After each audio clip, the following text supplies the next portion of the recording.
So I was asked by one of my online students, Daniel, and he's asking me about what to do against a boxer's feints and stuff like that.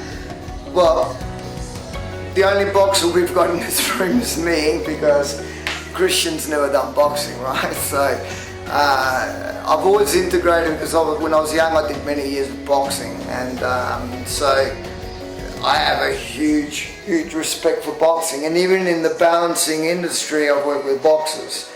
But there's a problem with the question, because the question is, what do I do against a boxer if he's going to do feints and move around and stuff like that? So if he's going to trick you, right?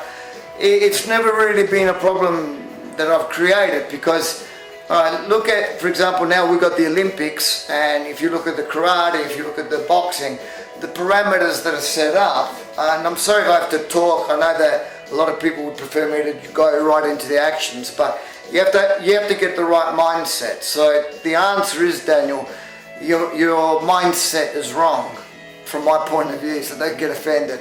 Your mindset's not right, because if you look at a karate tournament in the Olympics, right, they've already got the parameters to start at a certain distance, and they start, moving around, because they know they can set up their targets at this distance. So you're already set up to work at a set distance, and therefore they can put in fakes, they can put in whatever likes within those parameters, right? And you train your mindset really hard to deal with that problem. So, but that's that problem. And in a boxing match, you work with the same parameters, right?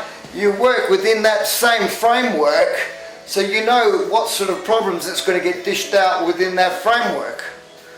But you can't ask me that question if I'm working on the street. Why? Because if I'm working security, and for example, I've got an upcoming video that's going to be talking about the last 25 years in security, right? I never look at that problem, because my problem is within this distance here. So if I'm looking at self-defense, I'm not going to go looking for a self-defense situation within these parameters. I never looked at it that way. You understand? So how can I create a problem that for me never existed? So for me, for self-defense, let's say I'm doing door work, my problem is going to be, what's your problem, man? And then now a boxer could be dangerous to me, like anybody else could be dangerous, because the parameters at this distance here, when I'm talking 50, 60 centimeters, and say, what the fuck's wrong with you? It could be a headbutt, it could be an elbow strike, it could be a boxer's punch, it could be a Muay Thai clinch, it could be this, it could be anything. Anything's a target. And at this distance here, whoever's good, it's good. You know what I'm saying? So the only thing that a boxer could do is that if psychologically he knows that he's weak, then I can intimidate him with a feint. So if he reacts to an intimidation, then I've got the advantage as a boxer. I intimidate him, and then bang, I'll do whatever I want. So he's my target, I'll do whatever I want with my target, and I intimidate him with feints. But as a Wing Chun guy, he can do what he wants, and if I know there's a problem, I'm first of all, my guard, whether it's traditional, but on the street I'm usually hands up, and I'm saying, what's your hassle? My guard, right, at this instance here, is already controlling 3 areas that are a problem for me. I'm never going to be in this situation here. I'm not going to allow that to happen to me. I'm going to say, hey, what's your problem here, man? Hey, what are you going to do about it, man? Let's work it out, man. You know, it's not like I'm at the, I don't know, it's not like I'm at the, with task force military where I have to send in a hostage and do a hostage exchange. You know, I'm not a negotiator. I'm a doorman. Or I'm on the street. Somebody walks up and says, hey, what'd you fucking push me, man? And, you know, that's going to happen. So why do I have to present that as a problem? So this range here, anybody's dangerous, especially a boxer.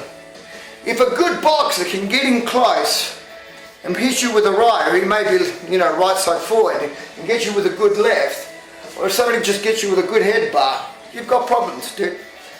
So the best thing to do is the classic Wing Chun teachings: never search the hands. Always control these areas, which is the shoulders, which with consequences controls the hands. And we've got many traps in Wing Chun, even your basic pak sam punch. So from here, all my trapping that I do never really searches the hands anyway. A lot of my trapping will go straight into his body, right? So if you guys don't remember, then I respect all lineages, but in my lineage, well, the first step is what counts.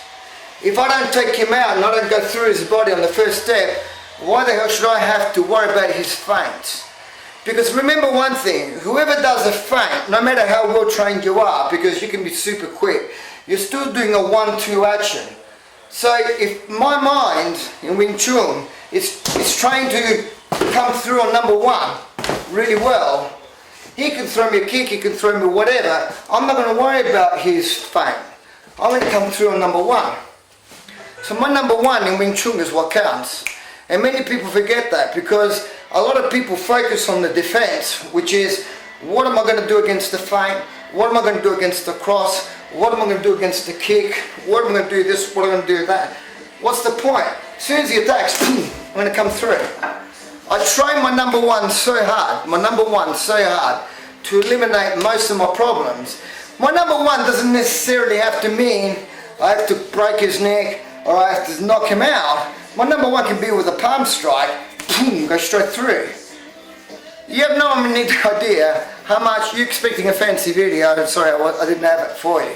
Because a lot of people will say, hey, against a 1-2, right, don't you do a beauty? I mean, sure, I can do a beauty, but why if just a number 1, a really good number 1 at close distance, if you don't train that and you don't get that into your blood, into your instinct, it's not going to really resolve much, You can have a myriad of solutions, but there's a very famous story of a very famous Sifu, and let's see who can figure it out, that they were master levels, and they went into the toilets, and they wanted to talk about certain techniques, right?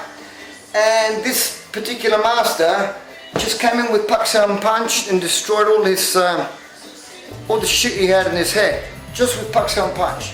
Destroyed it, bang, every time, pak sam punch, destroyed everything he did. This is a true story. See if you can work it out.